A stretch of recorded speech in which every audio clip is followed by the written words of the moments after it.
وفادار ہے علماء دیوبند، اسلام کے غمخوار ہے علماء دیوبند، آقا کے وفادار ہے علماء دیوبند،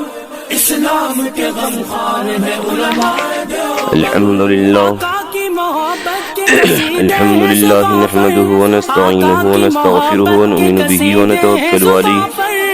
ونعوذ باللہ من شرور انفسنا ومن سیئات اعمالنا، من يهد الله فلا مضل له ومن يضلل فلا هادي له، ونشهد ان لا اله الا الله وحده لا شريك له، ونشهد ان سيدنا مولانا محمدا عبده ورسوله الذي ارسل بالحق بشيرا ونذيرا وداعيا الى الله باذنه وسراجا منيرا، اما بعد فاعوذ بالله من الشيطان الرجيم، بسم الله الرحمن الرحيم، ومن يلعن الله فلن تجد له نصيرا۔ وعن جابر رضي الله تعالى عنه قال قال رسول الله صلى الله عليه وسلم لعن الله آكل الربا وموكله وكاتبه وشاهديه وقالهم سواء، كما قال عليه الصلاة والسلام۔ صدق الله العظيم وصدق رسوله النبي الكريم، ونحن على ذلك لمن الشاهدين والشاكرين، والحمد لله رب العالمين۔ تذکرہ چل رہا تھا جن لوگوں پر لعنت ہوئی ہے کہ یہ بڑی خطرناک چیز ہے، جس کے اوپر لعنت ہو وہ اللہ کی رحمت سے دور،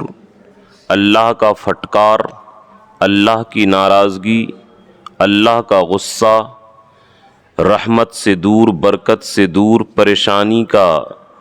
سامنا کرنا پڑے گا۔ یہ ہوتا ہے لعنت کا مطلب، اور یہ لعنت کے اسباب بیان کرنے کا مقصد یہ ہے کہ ہم کہنے والے اور سننے والے دونوں ان لعنتی اسباب سے بچیں، تاکہ دنیا کے اندر خیر و عافیت ہو اور آخرت کے اندر بھی بیڑا پار ہو۔ تو اب تک کے 54 لوگوں کا تذکرہ ہو چکا جن کے اوپر لعنت ہوئی ہے۔ نمبر 55 کہ اللہ کے رسول فرمائے لعن اللہ آکل الربا، کہ اللہ تعالیٰ لعنت فرمائے ہیں سود کے کھانے والے پر، انٹرسٹ کے کھانے والے پر، بٹا پر پیسہ لگا کر کے کھانے والے پر، سود بیاج پر جو روپیہ لگاتے ہیں ان کے اوپر، یعنی جتنی دنیا میں جس طرح کے بھی سود بیاج کا معاملہ ہو، تمام طرح کے سود اور بیاج کھانے والے پر اللہ تعالیٰ نے لعنت فرمائی ہے۔ بلکہ قرآن پاک میں ہے فَأَذَنُوا بِحَرْبٍ مِّنَ اللَّهِ وَرَسُولِهِ، کہ جو سود کا معاملہ کرتے ہیں، لین دین کرتے ہیں، اللہ اور رسول کی طرف سے ان کے لیے اعلان جنگ ہے، اللہ سے وہ جنگ لڑ رہا ہے۔ اور سوچ لے کہ پوری دنیا مل کر کے اگر اللہ سے لڑے تو پوری دنیا والوں کی کیا گت بنے گی، اکیلا وہ اللہ سے اور رسول سے لڑے گا تو اس آدمی کا انجام کیا ہوگا۔ اس لیے بہت سارے لوگ کروڑپتی ہو گئے، لیکن ان کے اندر، گھر کے اندر جو بے چینی اور پریشانی ہے، اللہ کی رحمت، اللہ کی برکت اٹھ گئی، اللہ کی خوشنودی اٹھ گئی، اسی لیے وہ لوگ لعنت کا شکار ہو گئے اور ان کی زندگی جہنم بنی ہوئی ہے۔ تو اس لیے میرے دوستو سود کے کھانے سے بچیں۔ وَمُوكِلَهُ، اور سود کھلانے والے پر اسی طرح انٹرسٹ، بلا ضرورت آدمی کو انٹرسٹ ہرگز نہیں لینا چاہیے۔ جب مرنے کا بالکل حالت پر پہنچ جائے کہ سود کی رقم لے کر کے نہ کھائے تو مر جائے گا، تو جان بچانے کے لیے اجازت ہے، لیکن بلا ضرورت جو لوگ سود لیتے ہیں دیتے ہیں ان کے لیے اللہ کی طرف سے اعلان جنگ ہے، اور کبھی بھی وہ کاروبار میں ترقی نہیں کر سکتے ہیں۔ بہت سارے پوچھتے ہیں کہ کاروبار نہیں چل رہا ہے، بہت سارے نعوذ باللہ لوگ کاروبار کو بڑھانے کے لیے انٹرسٹ لینا چاہتے ہیں اور یہ بینک سے لون لینا چاہتے ہیں۔ یاد رکھیے کہ بینک سے اس طریقے سے لون لے کر کے کبھی بھی ترقی نہیں کر سکتا ہے، محض دنیا بڑھانے کے لیے۔ جب ضرورت پوری ہو رہی ہے، اللہ تعالیٰ رزق دے رہے ہیں، تو کیا ضرورت ہے اللہ اور رسول کو ناراض کر کے یہ انٹرسٹ کا رقم لے کر کے اور سودی رقم لے کر کے لون کے اوپر قرض لے کر کے اس طرح کرنے کی ضرورت ہی نہیں ہے۔ وَقَاتِبَهُ، اور سودی معاملات کرنے والے کے لیے، اسی سے لکھنے والے کے لیے کہ جو سود کا معاملہ لکھتا ہے اس کے اوپر بھی لعنت ہو۔ اسی حدیث کے روشنی میں فقہائے کرام، علماء کرام نے فتویٰ دیا کہ مسلمانوں کے لیے بینک کی نوکری ناجائز ہے، کیونکہ اللہ کے رسول جہاں سود کھانے اور کھلانے والے کے اوپر لعنت فرمائے،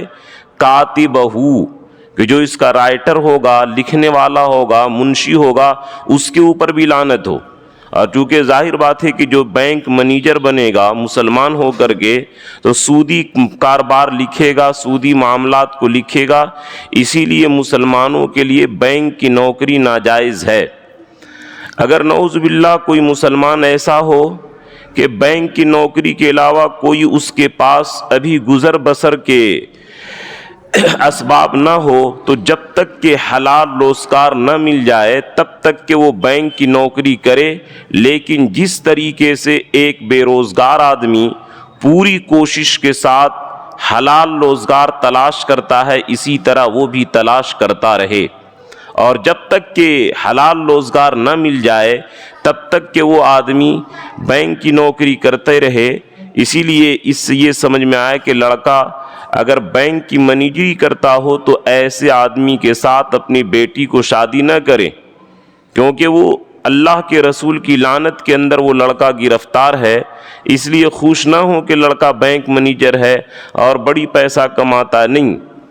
یہ نوکری ہی صحیح نہیں ہے، اور مجبور ہے کہ چونکہ اللہ کے رسول فرما دیے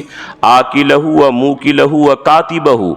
کہ جو لکھنے والا ہے سود کے معاملات ان کے اوپر بھی لعنت ہو، وشاہدی، اور جو اس کے اوپر گواہ بنے کہ ہم اسی طرح اس کے اوپر گارنٹر بننا، اس کے اوپر گواہ بننا یہ کچھ جائز نہیں ہے۔ تعاونوا علی البر والتقوی ولا تعاونوا علی الاثم والعدوان، کہ تم نیکی کے کام پر ہیلف تو کرو لیکن گناہ کے کام پر ہیلف نہ کرو۔ اس لیے اس کا گواہ بننا، اس کا گارنٹر بننا یہ کچھ جائز نہیں ہے، اس سے پرہیز کرنا چاہیے مسلمانوں کو، ورنہ اگر گارنٹر بنے گا سودی معاملات کے اندر تو اس کے اوپر بھی لعنت ہوگی، اس کا خیال رکھیں۔ چنانچہ یہ روایت ابن ماجہ کے اندر موجود ہے کہ جب اللہ کے رسول معراج کے اندر گئے، اوتیت لیلۃ اسری علی قوم بطونہم کالبیوت فیہا الحیات تری من خارج بطونہم او کما قال علیہ الصلاۃ والسلام، رواہ ابن ماجہ، کہ اللہ کے نبی فرماتے ہیں کہ جس دن میں معراج پر گیا تو ایک قوم پر سے گزرا تو دیکھا کہ ان کے پیٹ بڑے بڑے گھر اور بڑے بڑے کمروں کی طرح اس کے پیٹ بنے ہوئے ہیں، اور ان پیٹوں کے اندر سانپ بچھو بالکل بھرے ہوئے ہیں، جو جس طرح شیشے کا محل ہو تو شیشے کی چیز باہر سے نظر آتی ہے، اسی طریقے سے ان کے پیٹ کے اندر وہ سانپ نظر آ رہے تھے۔ تو اس لیے یہ آدمی خوش نہ ہو کہ میرا داماد بینک منیجر مل رہا ہے، بینک منیجر کے لڑکے سے، ایسے لڑکے سے ہرگز اپنی لڑکیوں کو، اپنی یہ جو آپ کے قریبی تعلق کے ہیں ایسی لڑکیوں کو نکاح میں نہ دیں، ایسے لڑکوں سے نکاح کرنے سے پرہیز کریں، کیونکہ رزق کا اثر جو ہے زندگی بھر اس کے اوپر بچوں پر، بیٹی پر پڑے گا، اس لیے ایسے لڑکوں سے پرہیز کریں۔ اب رہی یہ بات کہ بینک کے اندر جو ہم جمع کرتے ہیں پیسہ، مجبوری ہے گھر میں پیسہ نہیں رکھ سکتے ہیں، تو بینک کے جو اندر جمع ہو جاتا ہے انٹرسٹ کا پیسہ، اس کو کیا کریں؟ کیا وہیں چھوڑ دیں؟ تو وہاں چھوڑنا بھی جائز نہیں ہے، کیونکہ اگر مسلمان اپنا انٹرسٹ کا رقم، سود کا رقم جو چھوڑے گا تو دشمنان اسلام اس کو اسلام کے خلاف استعمال کرتے ہیں، اس لیے بینک میں پیسہ کو چھوڑنا جائز نہیں ہے۔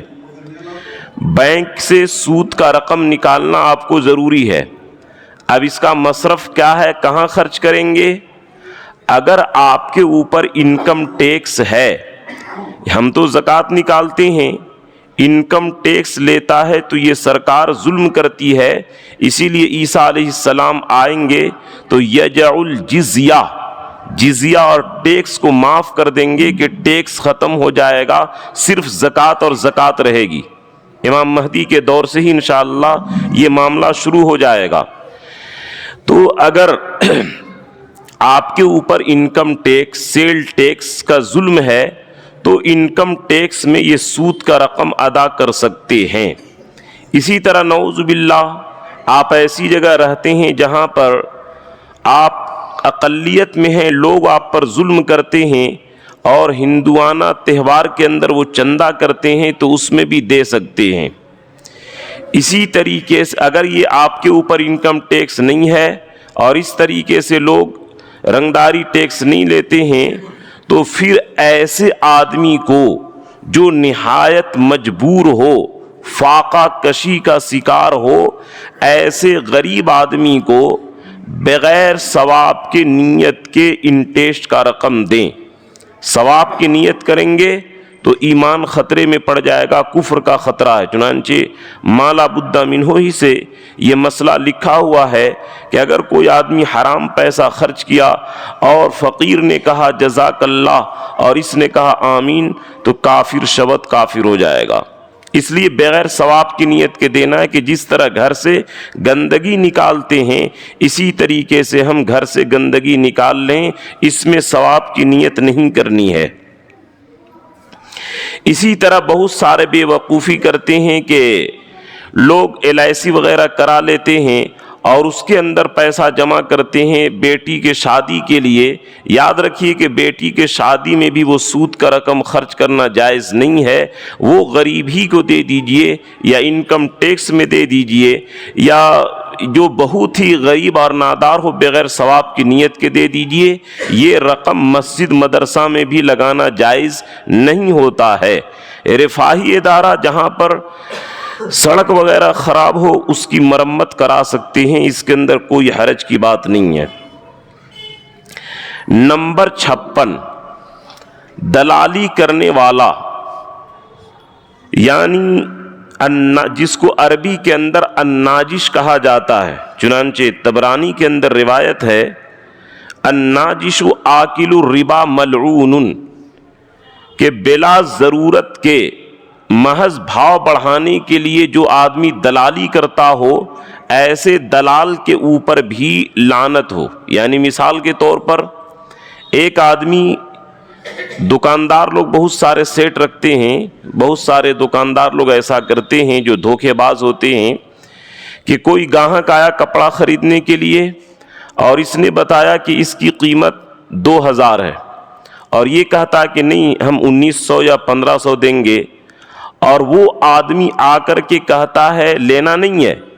صرف اس گاہک کو ابھارنا ہے کہ ارے یہ کپڑا ہم کو 2000 کے بجائے 2500 میں دے دو، تو اس سے گاہک کے دل میں اہمیت ہو گئی کہ ارے لگتا ہے یہ کپڑا اتنی قیمت کے لائق ہے۔ تو جو آدمی جھوٹ کے لینا نہیں تھا، محض گاہک کو دھوکہ دینے کے لیے اس نے 500 روپیہ جو قیمت میں بڑھایا، اس کو عربی کے اندر الناجش کہتے ہیں۔ اللہ کے رسول فرمائے کہ یہ ایسے گنہگار ہے آکل الربا، جیسے سود کھانے والا گنہگار ہے، اور اس کے اوپر بھی لعنت ہے۔ اسی لیے اس کو بھی کیا ہے انکم ہوگا، اس کی بھی فیصد ہوگی اور اس کے اوپر اس کا ٹیکس ہوگا کہ ہم تم کو اتنا روپیہ دیں گے، جب بھی کوئی گاہک آئے تو اس طریقے سے تم قیمت کو بڑھا دینا۔ یا ایک آدمی گھر بیچ رہا ہے، گھر ہے 10 لاکھ کے لائق، اور ایک آدمی کہتا ہے کہ ہم کو 15 لاکھ میں دے دو، 5 لاکھ جو بڑھا دیا اس کو لینا نہیں تھا، تو یہ آدمی عربی میں الناجش کہلاتا ہے، اور اردو میں مصنوعی گاہک، بلا جھوٹا گاہک جو اس طریقے سے وہ آدمی دھوکے بازی کرے تو اس کے اوپر بھی لعنت ہے۔ ایک روایت کے اندر ہے آکل ربا خائن، کہ یہ سود کھانے والا ہے اور خیانت کرنے والا ہے۔ نمبر 57، ذخیرہ اندوزی کرنے والا، یعنی ایک آدمی امت کو اور لوگوں کو ضرورت ہے کہ سامان بیچا جائے، لیکن یہ آدمی اس لیے نہیں بیچتا ہے تاکہ سامان کی قیمت مہنگی ہو جائے اور اس کے بعد ہم بیچیں گے، تو ایسے آدمی کے اوپر بھی اللہ کے رسول لعنت فرمائے ہیں۔ اس لیے دیکھیے، ایک یہ کہ سستے کے زمانے کے اندر آپ مال اسٹاک کر لیجئے اور آپ کی نیت یہ نہیں ہے یہ کہ امت کو ابھی ضرورت نہیں ہے، بازار میں اس سامان کی فراوانی ہے تو اس کے اندر کوئی حرج کی بات نہیں ہے۔ جیسے بہت سارے لوگ مہوا کے سیزن میں اس کو تھوک کر لیتے ہیں، ذخیرہ کر لیتے ہیں اور گرمی کے موسم یہ بعد میں بیچتے ہیں، تو اس میں کوئی حرج کی بات نہیں ہے۔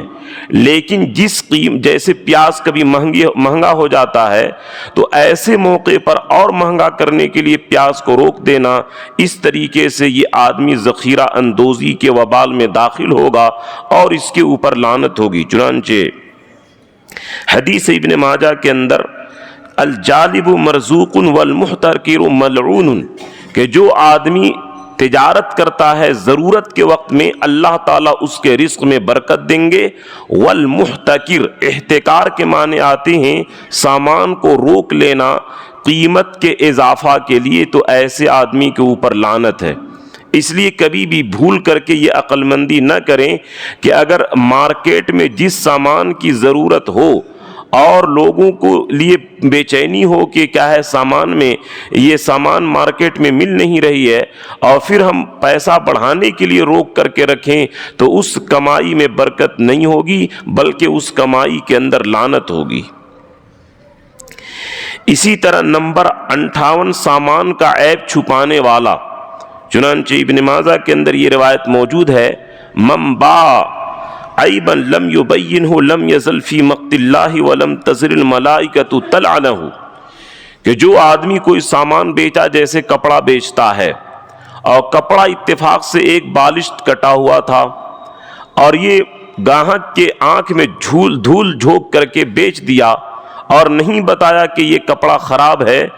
تو اللہ کا غضب اور پھٹکار ہوگا، فرشتے اس کے اوپر لعنت کریں گے۔ چنانچہ ایک روایت مسلم شریف کے اندر موجود ہے کہ ایک صحابی رسول گیہوں بیچ رہے تھے، اللہ کے رسول بازار گئے، ہاتھ مارے اندر سے تو اندر جو ہے وہ بھیگا ہوا تھا اور اوپر سوکھا ہوا تھا، تو اللہ کے رسول فرمائے کہ تم نے سوکھا ہوا گیہوں کو اوپر کیوں کیا؟ اس کو نیچے کرتا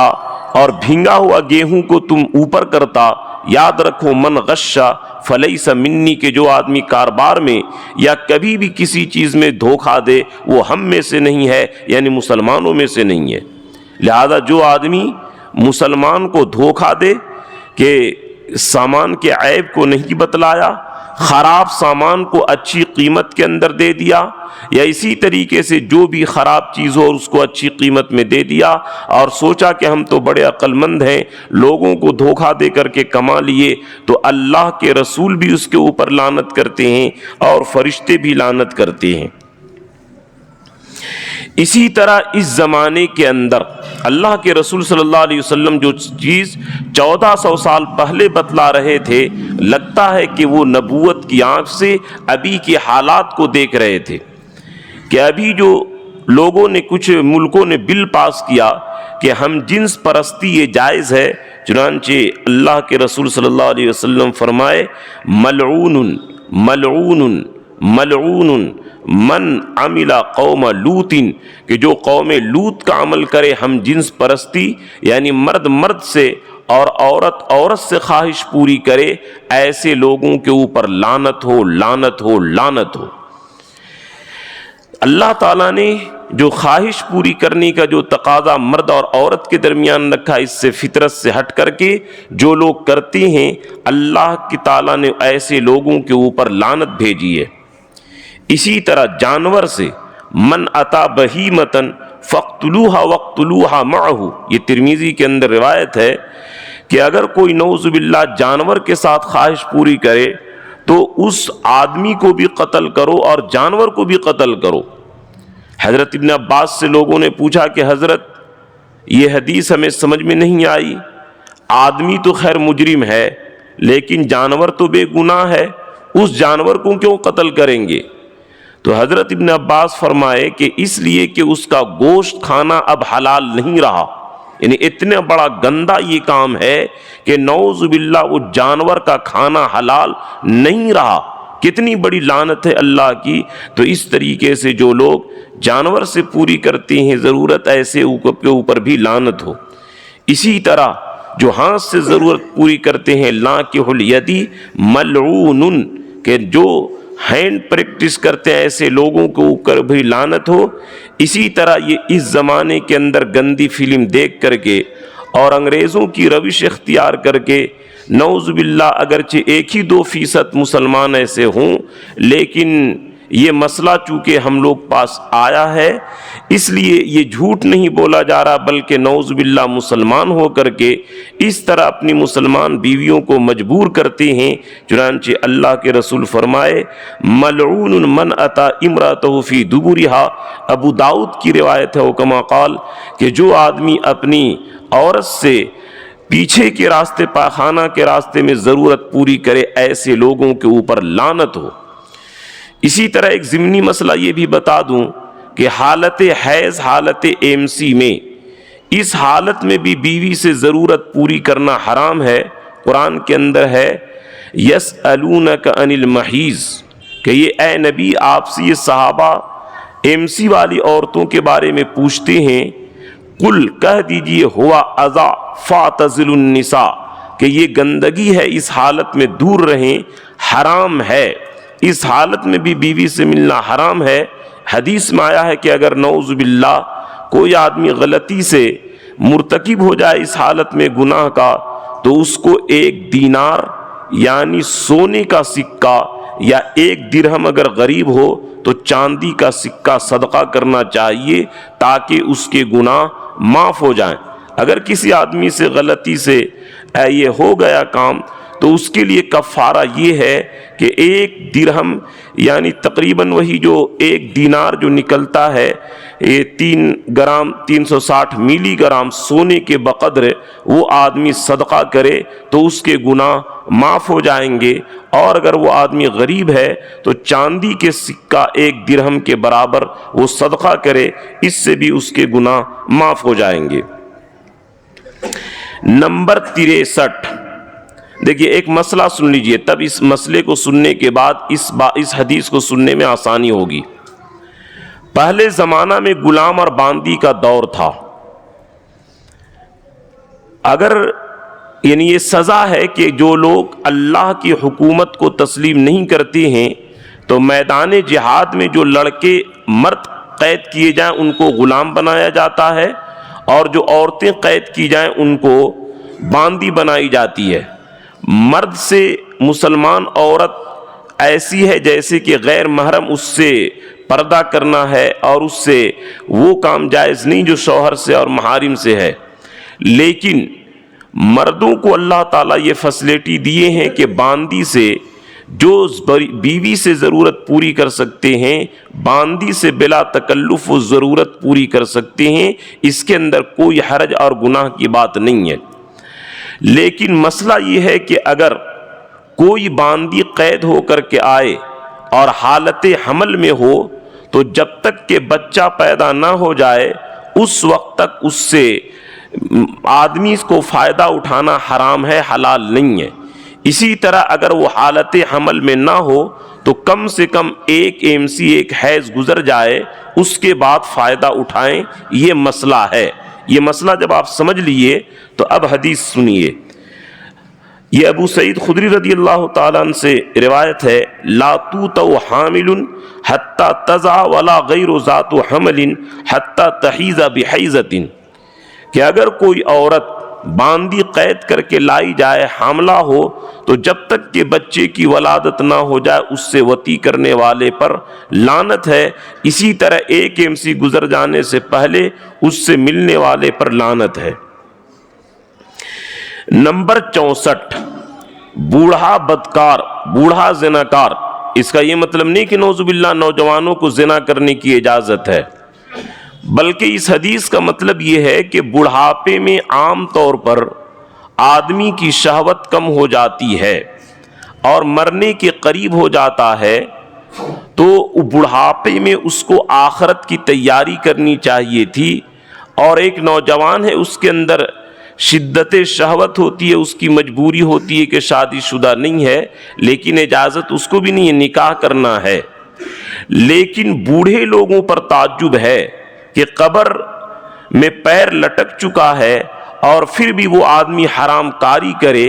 تو ایسے بوڑھے بدکار لوگوں کے اوپر لعنت ہے۔ چنانچہ حدیث ہے مسلم شریف کے اندر، ثلاث لا یکلمہم اللہ یوم القیامت ولا یزکیہم ولہم عذاب علیم۔ 3 آدمی ایسے ہیں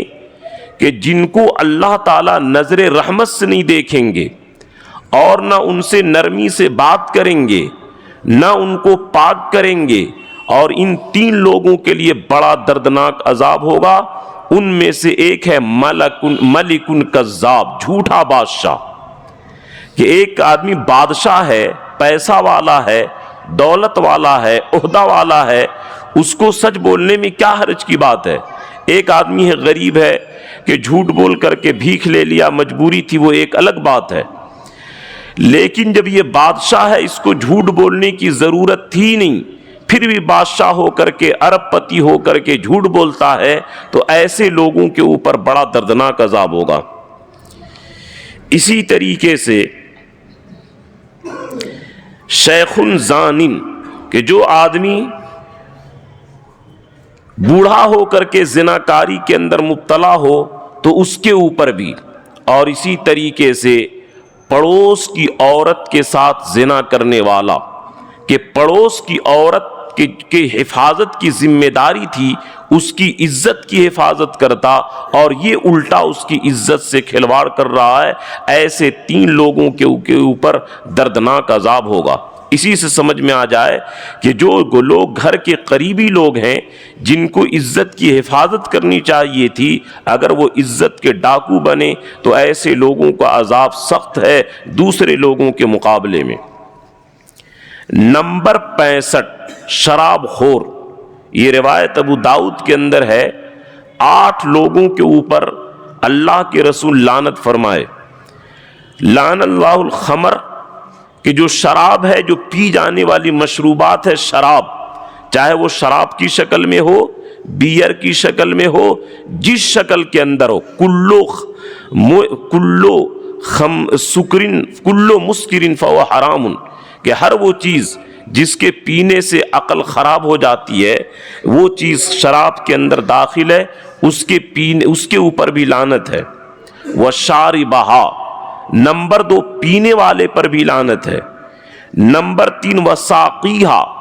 کہ اگر کسی ہوٹل میں مسلمان لڑکا نوکری کرے اور نوکری کرنے میں شراب اٹھا کر کے پلانا پڑے، تو ایسی نوکری کرنا مسلمانوں کے لیے حرام ہے۔ جس طرح شراب پینا جائز نہیں ہے، اسی طرح شراب ڈھال کر کے اس کو خدمت کر کے پلانا یہ بھی جائز نہیں، حرام ہے۔ اگر اس لیے اپنے بچوں کو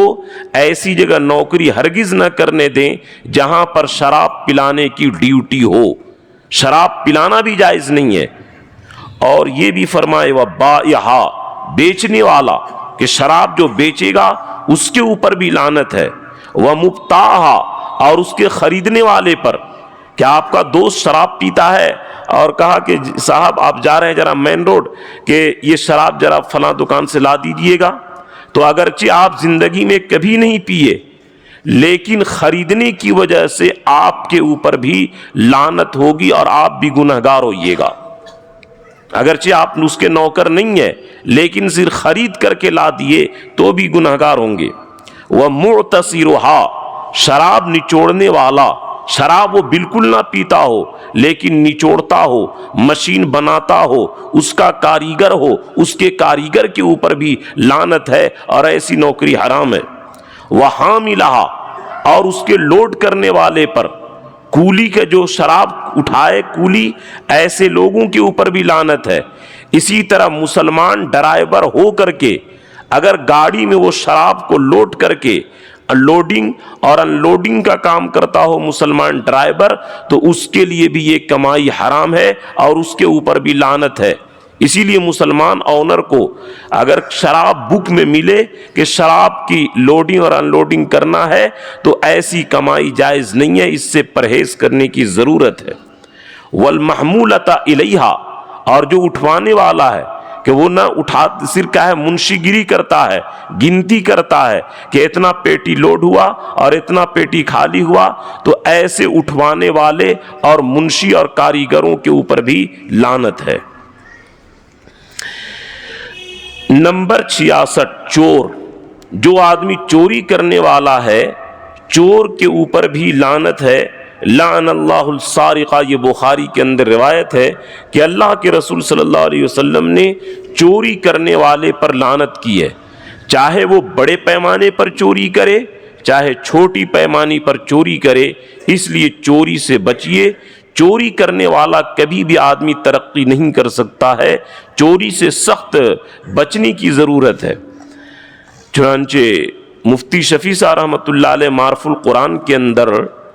وما من دابۃ فی الارض الا علی اللہ رزقها کے ذیل میں لکھتے ہیں کہ اللہ تعالیٰ جتنے بھی مخلوق ہیں سب کے رزق دیں گے۔ ایک آدمی نے سوال کیا کہ ایک آدمی 10,000 روپیہ چرا لیتا ہے کسی کا، تو یہ تو 10,000 روپیہ اس کی بڑھوتری ہو گئی۔ انہوں نے کہا نہیں، اللہ تعالیٰ اس کو حلال راستے سے 10,000 دیتے، لیکن اس نے نیت کو خراب کر کے اللہ سے بدگمانی کر کے جو چوری کیا، 10,000 روپیہ اس کو یقیناً ملتا، لیکن یہ نیت خراب نہیں کرتا تو حلال طریقے سے اللہ تعالیٰ دیتے، اور اس نے نیت خراب کر لیا تو حرام طریقے سے اس کے پاس آیا۔ وہ مقدر سے زیادہ رزق نہیں کھاتا ہے۔ چوری کرنے والا، ڈکیتی کرنے والا، سود لینے والا، رشوت لینے والا، کوئی بھی آدمی رزق مقدر سے زیادہ نہیں کھاتا ہے۔ اگر مسلمان افسر ہو کر کے رشوت لے تو وہ رزق زیادہ نہیں کھا رہا،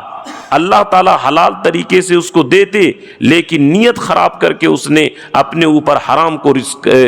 اوپر رزق کو حرام کر لیا۔ اس لیے نیت کو صحیح رکھیے، اللہ حلال طریقے سے دیں گے۔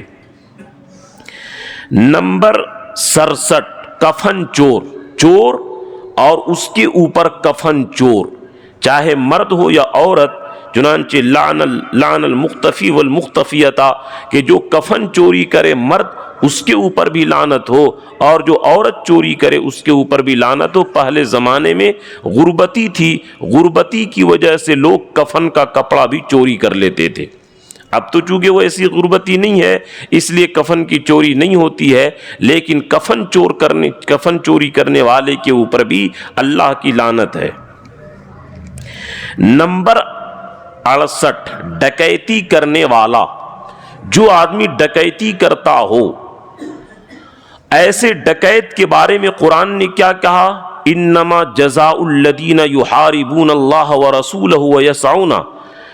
یہ ان لوگوں کے بارے میں ہے ان یقتلوا ویصلبوا، کہ ان کو قتل کیا جائے، ان کو سولی پر چڑھا دیا جائے، او یقطع ارجلہم، یا ان کے ایک ہاتھ داہنے طرف سے اور ایک پاؤں بائیں طرف سے کاٹ دیا جائے۔ ڈکیتی کرنے والے کے اوپر لعنت ہے۔ اس لیے اے من انتہب نہبۃ ذات شرفۃ فعلیہ لعنت اللہ، کہ جو آدمی ڈکیتی کرتا ہو یا چین، جو اس زمان شہر میں خاص کر کے مسلمان بھی لڑکے اس میں شامل ہیں کہ عورتوں سے چین گلے سے چین کھینچ کر کے اور کان سے بالی کھینچ کر کے بھاگ جاتے ہیں، شہر میں بہت زیادہ ہے۔ ایسے لوگوں کے اوپر بھی لعنت ہے، جو ڈکیتی کرتا ہو ریوالور اڑا کر، ایسے لوگوں کے اوپر بھی، اور جو اچکا کا کام کر کے بھاگتا ہو ایسے لوگوں کے اوپر بھی۔ نمبر 69، والدین سے اعراض کرنے والا، کہ جو آدمی اپنے ماں باپ سے نفرت کرتا ہو اور ماں باپ کو بالکل چھوڑ دیا ہو کہ مر رہے ہیں، کیا ہو رہا ہے، کوئی خبر گیری نہیں کرتا، اور ماں باپ بڑی تنگی اور پریشانی میں ہوں، اور یہ آدمی اپنے خود بال بچوں کے ساتھ مست ہے دوسری دنیا کے اندر، اور ماں باپ کو بالکل چھوڑ دیا، جس کو ہم لوگ اپنی زبان میں تیاگنا بولتے ہیں کہ تیاگ دیا، اور ماں باپ سے کوئی خیر خبر نہیں لیتا ہے، اور ماں باپ سے بالکل نفرت کرتا ہے، ماں باپ کو غربت کی زندگی گزارنے پر مجبور کر دیا، ایسے لوگوں کے اوپر بھی لعنت ہے۔ اب لوگ شکایت تعویذ کے لیے پریشان ہوتے ہیں، دیکھیے نے کماتے ہیں، پیسہ نہیں ہوتا، برکت نہیں ہوتی ہے، پتہ نہیں کمائے کہیں چلی جاتی ہے۔ ارے اللہ کے رسول کی بد دعا جب شامل ہے، اللہ کی لعنت تمہارے اوپر ہے، رسول کی جب لعنت ہے تو کمائی میں خاک برکت ہوگی؟ افسوس ہے کہ اپنے بچوں کو بھوک لگنے کے لیے ٹونک اور دوا کھلاتے ہیں کہ تاکہ میرا بچہ زیادہ کھائے، اور ماں باپ مانگے پیسہ کھانے کی بھوک کے بقدر تو ان کو دینے میں افسوس آتا ہے۔ بیوی بچوں کے لیے 5,000 کا موسم پر 10,000 خرید دیے، کوئی افسوس نہیں، اور ماں باپ کو دوا کی ضرورت ہے، 1 مہینے کی دوا خریدنے میں مصیبت آتی ہے، تو کہاں سے برکت ہوگی؟ ماں باپ کے اس طریقے سے دل دکھائیں گے اور ماں باپ سے اس طریقے سے نفرت کریں گے۔ اس لیے توبہ کیجئے اور ماں باپ کو بھی دیکھیے، بیوی بچوں کا حق ہے ان کو بھی دیکھیے، اور ماں باپ کو اس طریقے سے چھوڑ دینا یہ اپنی تباہی اور بربادی کا ذریعہ ہے۔ نمبر 70، میاں بیوی میں تفریق کرنے والا، کہ ایک آدمی کا کام ہی ہو کہ میاں بیوی کے اندر تفریق کرتا ہے، بیوی کے پاس جا کر شوہر کے خلاف اور شوہر کے پاس جا کر کے بیوی کے خلاف لوگ بھڑکاتے ہیں، دوسرے سے نفرت کراتے ہیں۔ خاص کر کے جاہل ماں باپ جن کو بہو کی آرام نہیں دیکھا جاتا، بیوی بہو کے خلاف بیٹے سے بھڑکاتے ہیں، اور بہت سارے میرے پاس چونکہ یہ واقعات آئے طلاق وغیرہ کی، کہ بہت سارے لڑکے بے وقوف تحقیق نہیں کیے معاملہ کو، اور بہن کی بات میں آ کر کے، ماں کی بات میں آ کر کے بیوی کو طلاق دے دیے، یا اسی طریقے سے بہت ساری عورتیں غلط شکایت کر کے ماں باپ سے لوگ دوسرے کو جدا کر دیے۔ یاد رکھیے کہ ایسے سارے لوگوں کے اوپر لعنت ہے۔ وہ ساس یہ نہ سمجھے کہ میں بڑا تیسمار خان ہوں کہ میں نے بہو کے خلاف یہ شکایت کر کے بیٹے کو اپنے قبضہ میں کر لیا، یا وہ بہو یہ نہ سمجھے کہ میں بڑا عقل مند ہوں کہ بیٹے کو ماں کے خلاف، ساس کے خلاف بھڑکا کر کے میں شوہر کو اپنے مٹھی میں کر لیا۔ یہ دونوں کے دونوں اللہ کے رسول کے نزدیک ناکام ہیں، اور دونوں کے دونوں اللہ کے رسول کی نگاہ میں لعنت کے گرفتار ہے۔ اس لیے ایسی حرکتوں سے بچیں۔ نمبر 71، چغل خوری کرنے والا، وَرَجُلٌ سَعَى بَيْنَ الْمُؤْمِنِينَ بِالْأَحَادِيثِ يَتَبَاغَضُ وَيَتَحَاسَدُ، کہ ایک آدمی لوگوں کے درمیان بات چیت چلاتا ہے کہ اس کی بات اس کے پاس، اس کی بات اس کے پاس، تاکہ لوگوں میں حسد اور بغض ہو، دو دوستوں میں تفرقہ ہو جائے، دو رشتہ داروں میں تفرقہ ہو جائے، بیٹی بہو میں یہ بیٹا بہو میں تفرقہ ہو جائے، اور ساس یہ ماں اور بیٹے میں تفرقہ ہو جائے۔ اس نیت سے اگر کوئی آدمی چغل خوری کرتا ہے، ادھر کی بات ادھر کرتا ہے، بلکہ ایک روایت کے اندر ہے لا يدخل الجنت قطات، کہ جو چغل خوری کرنے والا ہے وہ جنت میں نہیں جائے گا۔ تو اس لیے میرے دوستو، اگر یہ ماحول ہو گھر کے اندر کہ بیٹا کے خلاف بھڑکانا، ماں کے خلاف بھڑکانا، تو ان اور رشتہ داروں کے خلاف بھڑکانا، چغل خوری سے توبہ کریں اور تحقیق کا جائزہ لیں۔ کوئی بھی کام کرے تو تحقیق کر کے اس کام کو کریں۔ تو یہ